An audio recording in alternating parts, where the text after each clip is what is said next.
Hey there, you're listening to The Mighty Mommy with some quick and dirty tips for practical parenting. Today's topic, going it alone. Tips for vacationing without the kids. Believe it or not, taking a vacation without the kids can be done. It's a good time to recharge, spend some time with your spouse, and come home refreshed. I never really felt like I'd be able to leave my kids for longer than the usual dinner and a movie routine takes. In the last 2 months, however, I was actually able to get away twice with my husband. My first trip didn't go as well as I would have liked, but it helped me plan ahead for the second trip. I've definitely learned a few things. So before you pack your bags, I have some suggestions for you to consider. My first trip this year was to the Star Trek convention in Las Vegas. We left Friday afternoon and returned late Sunday night. My mom had generously volunteered to watch the kids. By the time I'd called to check in with the kids on Saturday morning, my mom was exhausted. My 3-year-old was definitely not on her best behavior. I tried talking with my daughter on the phone. I reminded her to listen to Grandma and be a good girl. Unfortunately, my requests fell on deaf little ears. I knew I would have to change our babysitting plans for our following trip to the Portable and New Media Expo in September. We were going to be gone for another 3 days. My first plan of action was to call in reinforcements.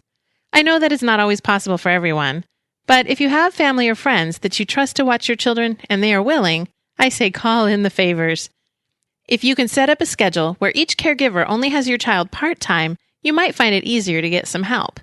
Since the main issue in my situation was my daughter's behavior, I chose to split her time up between 3 different caregivers. She stayed with my mom the first day, my brother's family the second day, and my mother-in-law on the 3rd day. Splitting my daughter's time between the 3 different people not only gave my mom a break, but it also distracted my daughter from the fact that I wasn't available.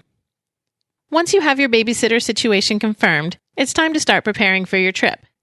I recommend spending some quality one-on-one time with your child before you leave. You should be spending time with them on a regular basis, but this would be a little extra time.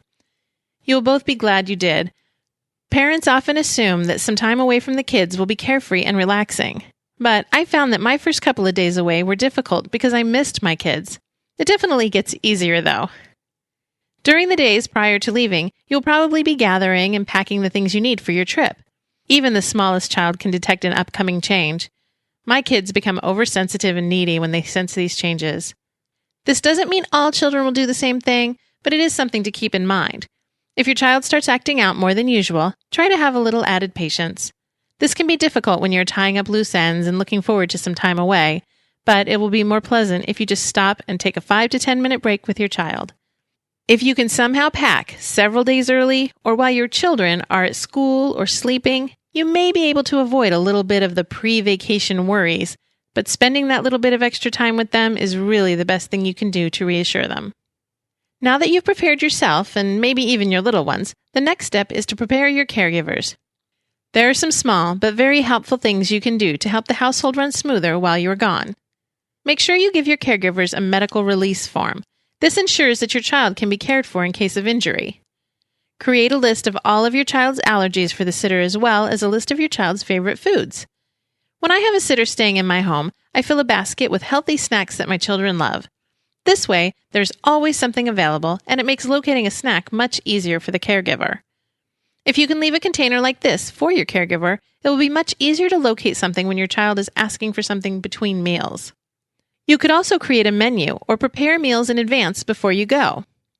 The more you do in advance to help your caregivers, the more they will appreciate it and be willing to help again next time. Finally, I'd just like to mention a couple of other things you can do in advance to make things easier on your caregivers. Selecting clothes for your child and putting them in a convenient location will help save time each day. It's not easy for someone else to remember where you keep your child's socks or pajamas.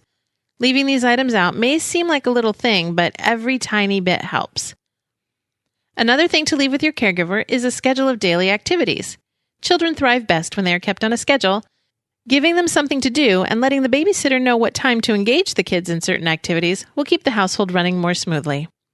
The more smoothly the house is running without you, the more you'll be able to enjoy your vacation.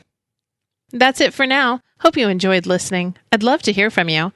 If you'd like to request a topic for the Mighty Mommy, or if you'd like to share a wonderful tip of your own, you can email mommy@cutienow.com. Or Leave a message at 206-222-9148.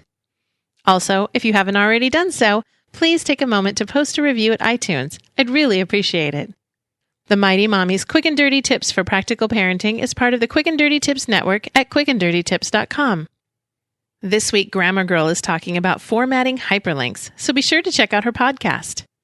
This is your friend, the Mighty Mommy, wishing you happy and fun parenting.